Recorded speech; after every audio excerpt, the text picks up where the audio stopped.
Hi, let's talk about critical feminist theories as they relate to family communication.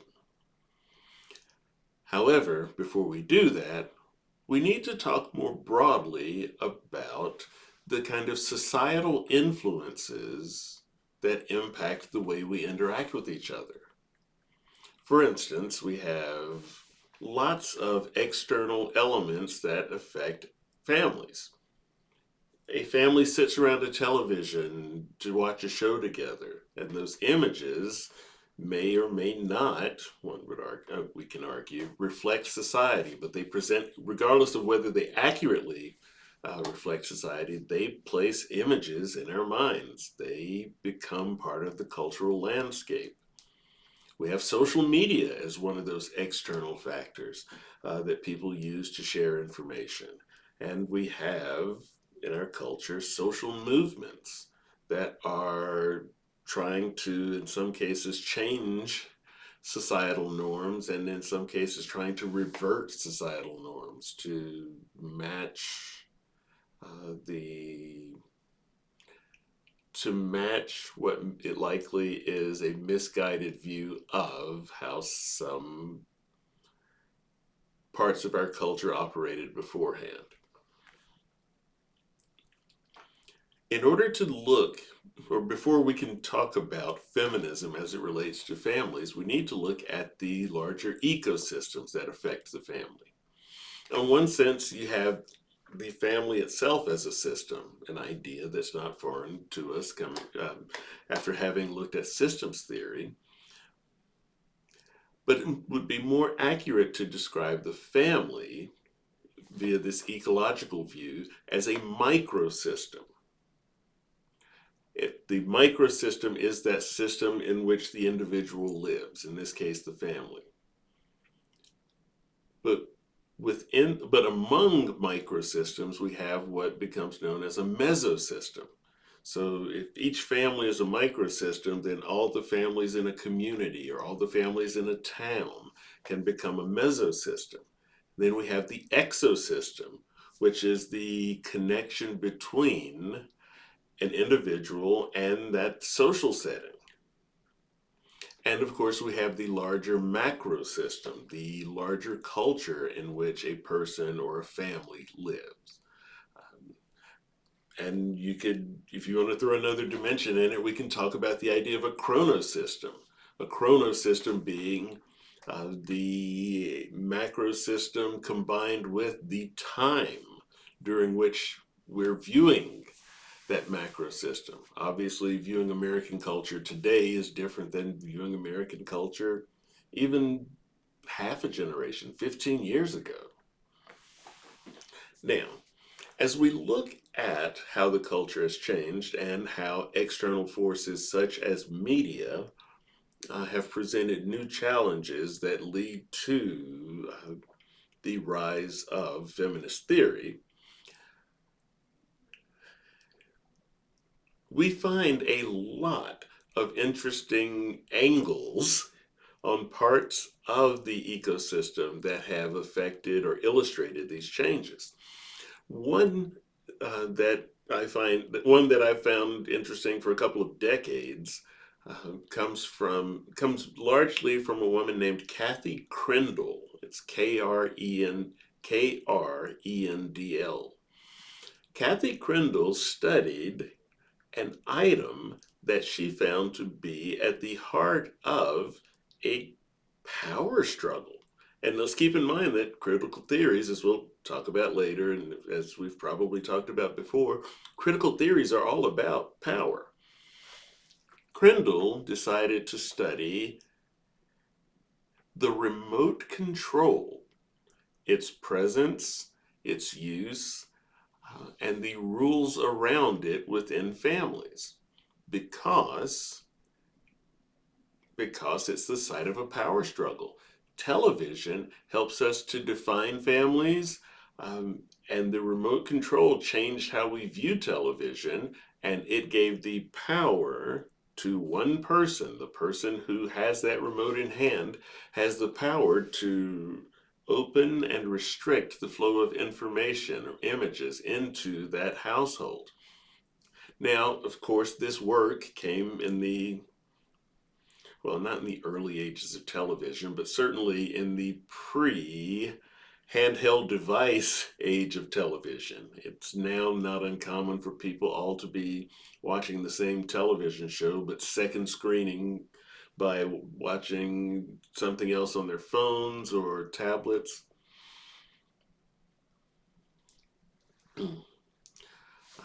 But those also exert an influence because, just as we found with the early work on television, with the work on these second screens, we're finding that the more time people spend watching these screens, whether they're the big screens or the small screens, the less time these families are spending talking with each other. Now, that's a statement about the quantity of interaction among them. As far as the notion of the quality of interaction goes, well, that is something to be determined. And that is something where scientific theories may not have the most accurate answers. Maybe we need more humanistic and critical theories to answer those questions. After all, we know that images of families in the media have changed over time. That's not a bold statement to make. In the early ages of television, in the 1950s, you had shows like Father Knows Best, or The Adventures of Ozzie and Harriet, where certain images were presented and certain images weren't. What we saw on television, or what people saw on television, if they were fortunate enough to have a television, um, they saw suburban, affluent, white families. They saw a reflection of the men's roles in society post World War, in the immediate aftermath of World War II. And whenever images went outside of that norm, you got things like the Beulah Show or Amos and Andy, shows that portrayed African Americans but did so in a stereotypical manner. Now, as we move from the 50s into the 60s, we see that the larger culture is experiencing political unrest, and and the manufacturers of our entertainment TV tried to respond to that by creating less realistic shows, if for the sake of creating good feeling among the culture. We didn't want to ruffle anybody's feathers. We didn't want to sow the seeds of discontent. And so we see a continuing focus on affluent white families. We see the Donna Reed Show. We see Dennis the Menace. But the 70s come along and the culture has changed significantly. And at that point, media providers would ignore that change at their own peril. So instead, we start to see a wider variety of families presented on television. We see single parent families, we see African American families, we see women taking on feature roles. So we're talking about shows like The Jeffersons, One Day at a Time, The Mary Tyler Moore Show. And my apologies to those of you who have never heard of any of these shows at this point. But these were important. These were important touchstones in the history of American media and how those media relate to families. Now, it is worth noting that while we did see a more diverse group of people on TV than ever before, the people we did see were largely fairly conservative to moderate and certainly traditional. The 80s and 90s come along. We see a return from the 70s towards more depictions of white middle class families, but We also see some significant exceptions. We see The Cosby Show. We see Roseanne, a sitcom that looks at a working class family. We see The Golden Girls, a sitcom that looks at the relationships among four elderly women. Um, and we see Murphy Brown as a kind of archetype of a female led show, one that garnered controversy that went as high as the White House. Some of you may remember Dan Quayle as vice president of the White House attacking the show, claiming that its portrayal of a single mother was a mockery of fatherhood.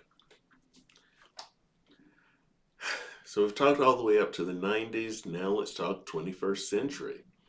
In the 21st century, from 2000 to today, wow, the diversity on screen has increased nearly exponentially. Uh, if you had told me, someone who was born in the 19 that there would be a television show like Will and Grace on the air in the 2000s, I would not have believed you. I wouldn't have believed that a show like Modern Family would have been as popular as it is. Uh, I wouldn't have expected shows like Jane the Virgin and Blackish, shows that looked at family interactions among a more diverse set of families than we had been accustomed to seeing. The demographics of the country were changing, and they continue to change. And as a result, the stories that we see presented, stories about families presented in entertainment media, are going to have to change. Another another site of change that is going to occur relates to the rise of social media. People use social media, people including families use social media in ways that often generate conflict. There are certain family members I don't interact with, or certain family members I don't share certain information with via social media because I don't want to get into a flame war. Social media has become a site of family conflict, and so people who study family communication now find themselves needing to study new media, what we now think of as new media, the internet. Parents use social media to enhance their parenting, to remain in contact with their children in ways that they couldn't before. Social media can connect families in meaningful ways. But there's a double edged sword there.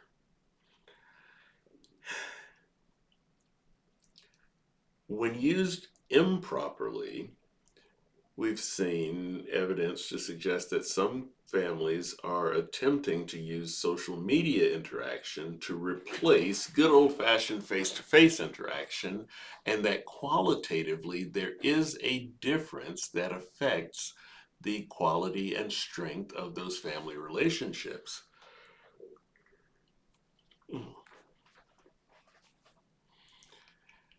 Now, along with social media, which in a sense has been a social movement all its own, we see other social movements that have risen that have impacted families by addressing questions of power. And this is where we get to critical theories and feminist theories. We see social movements online where people come together to pursue a common goal. And those goals often involve disrupting the status quo, generating change, hopefully for the greater good. These changes are often linked to the dominant culture and to pointing out shortcomings of the dominant culture. And that's where feminism comes in. Obviously, feminism has affected US families, but take a deep breath. we've got to be on the same page about what it means when we talk about feminism in the first place, or else we'll end up arguing about different things. Feminism has occurred in this country in waves, and the first wave of feminism in the United States was what we tend to refer to now as liberal feminism.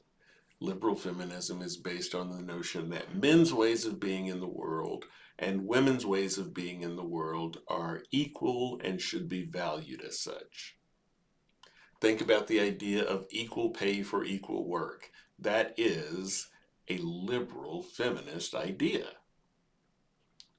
And that's what early stage feminism looked like in the US. And early depictions of social change that did, they did look at changing roles of women, started to do so from that kind of perspective.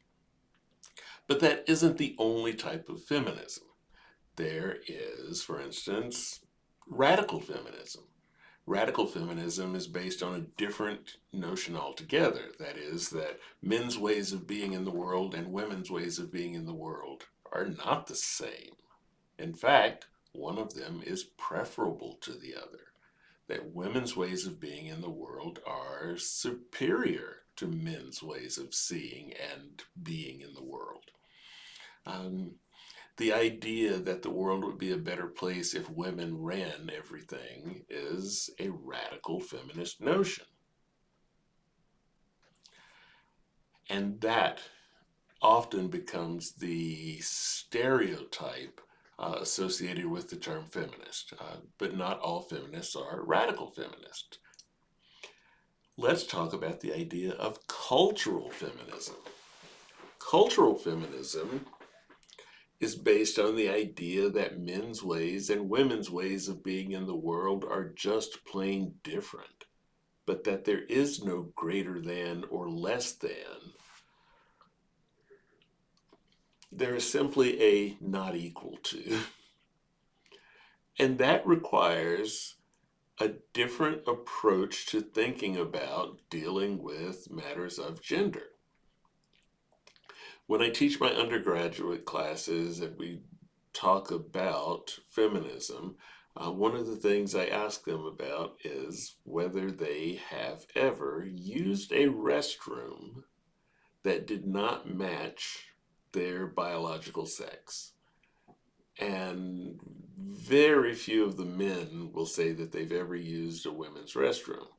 But lots of women will say that they've used a women's restroom, and they've done it mostly for the same reason. The line was too long in the women's restroom. Well, think about this. Imagine that Sam Houston got a big, I don't know, got a big grant to remodel Bowers Stadium. A cultural feminist would argue that since women literally take longer in the bathroom, they have different layers and types of clothing to negotiate as they do their business, a cultural feminist notion would suggest that you would build more facilities in the bathrooms for women than for men. It doesn't mean that women are better than men or that men are better than women. It just means that the differences between the two need to be respected. And so now we see a culture that is being impacted by this type of feminism, by this approach to feminism. And these aren't the only ones either. There are more. I could fill a video talking about these types. We have Marxist feminism, which argues that solely looking at men and women in terms of gender misses so much because it fails to take into consideration other variables like physical ability. Uh, Certainly, the lived experience of a man bound to a wheelchair is different from the lived experience of a man who's fully ambulatory. Um, the lived experiences of gay and straight women are different. Sexuality is a notable variable there. We look at socioeconomic status, we look at race and ethnicity. All of those become factors that we need to consider in Marxist feminism, which becomes a lot more complex. Well, but we're living in a world that's a lot more complex in some ways than we've experienced in the past. Uh, if there, in case there are any psychology students in the room, there is psychoanalytic feminism, which is grounded in works of people like Freud. We have postmodern feminism, which to some people reminds us all that gender is a construct we made up in the first place. There's ecofeminism that attaches the feminist movement to the environmental movement.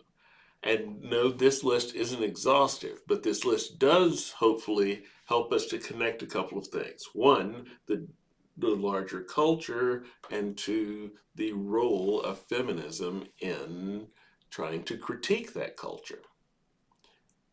So we had the first wave of feminism in the 19th century, which was largely about women's political rights. And then we had the second wave of feminism that occurred in those turbulent 1960s. And now we're experiencing a third wave that goes a little bit farther than just talking about battling, that just talks about more than pointing out sexism. And instead, we're looking at larger institutions. We're questioning systems that deny people equal access, whether it's based on gender or race or physical ability or what have you. Now, that diverse group of people that we now know of as feminists look at families from the perspective of women's experiences. And that suggests that we critique the messages we see in those shows a little bit differently. Critical theories are about power. And so when as we watch the images we see on television now, we have to ask ourselves where the power lies. In a show where Donna Reed is coming down the stairs each day in a dress and high heels to meet her husband after he comes home from work, um, there are roles assigned there that suggest an unequal power relationship, to say the least. Today, we see a wider range of families, a wider range of depictions of women, but still some that can be regarded as problematic. We see power struggles in relationships, and it's important for us to be aware of those power struggles and to look at ways in which those struggles reflect the society around us and the ways in which they present unrealistic images of the society around us. The label of critical feminist theory is a broad one that has the goal, in part, of questioning those images, to remind us that the way we were is really the way we never were, that um, we over glamorize the images of the past and choose to take a lot for granted, and that instead what we should be doing is questioning uh, those images and the power imbalances that created them. And we need to be doing that with today's works as well.